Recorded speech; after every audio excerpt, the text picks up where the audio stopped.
ఈ రోజున మన మార్కండేయ మహర్షి జయంతి అంటే పుట్టినరోజు. ఈ శుభ సందర్భంలో మనము గుర్తు చేసుకోవాల్సిన విషయం ఏమిటంటే మార్కండేయుని చరిత్ర, మన కులస్తులం ఎక్కడి నుంచి మనం మొదలయ్యింది అనేది తెలుసుకోవాలి.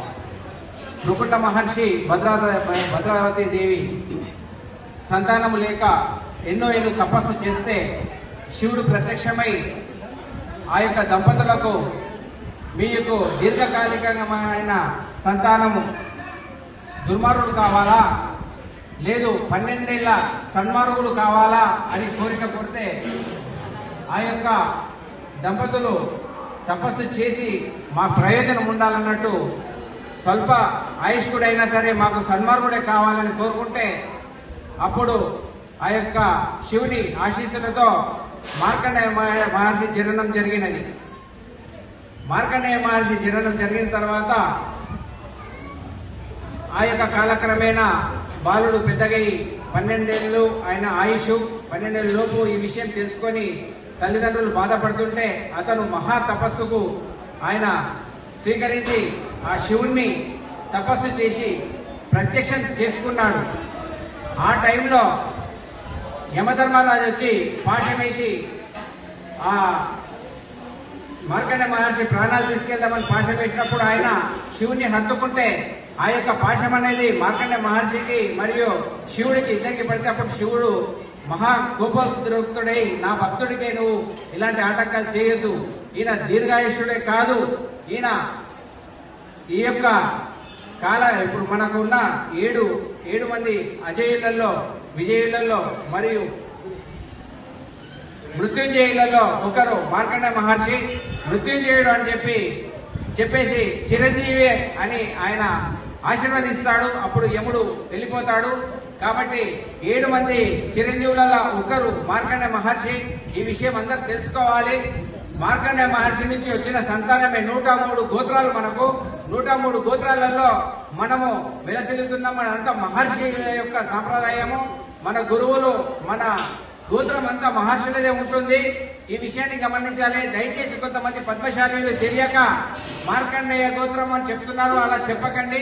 మన వంశవృక్షం ఉంది.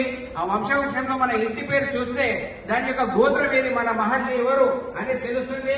కాబట్టి వంశవృక్షాన్ని మీరు చూసి ఆ యొక్క గోత్రాన్ని తెలుసుకొని ఆ గోత్రాన్ని మీరు చెప్తే సరి అయిన పద్ధతిలో పూజా విధానం అనేది జరుగుతుంది.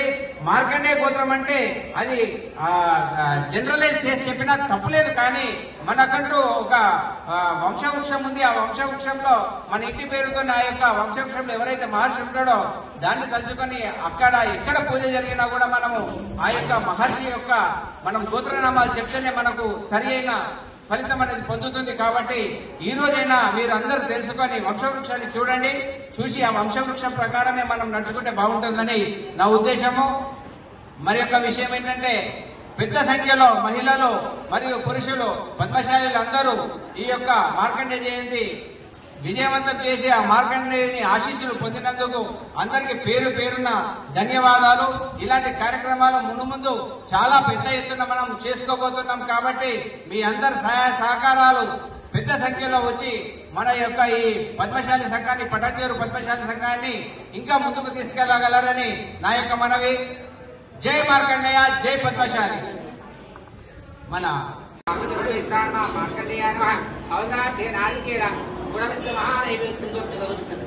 జ్ఞానాయ స్వాహ, ఓం నమః స్వాహ, ఓం జ్ఞానాయ స్వాహ, ఓం నమః స్వాహ, ఓం నమః స్వాహ, ఓం బ్రహ్మణే స్వాహ.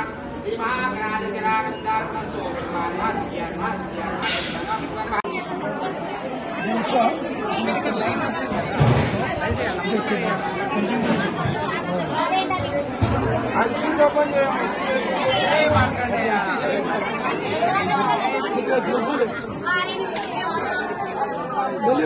అందరికి వస్తుంది.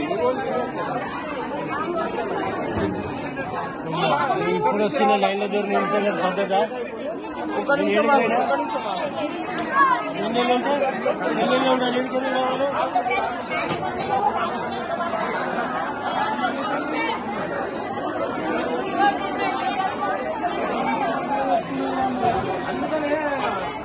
అక్కడ నుంచి ఎవరు చేయగలరా రైస్ అయ్యాక తెలుసు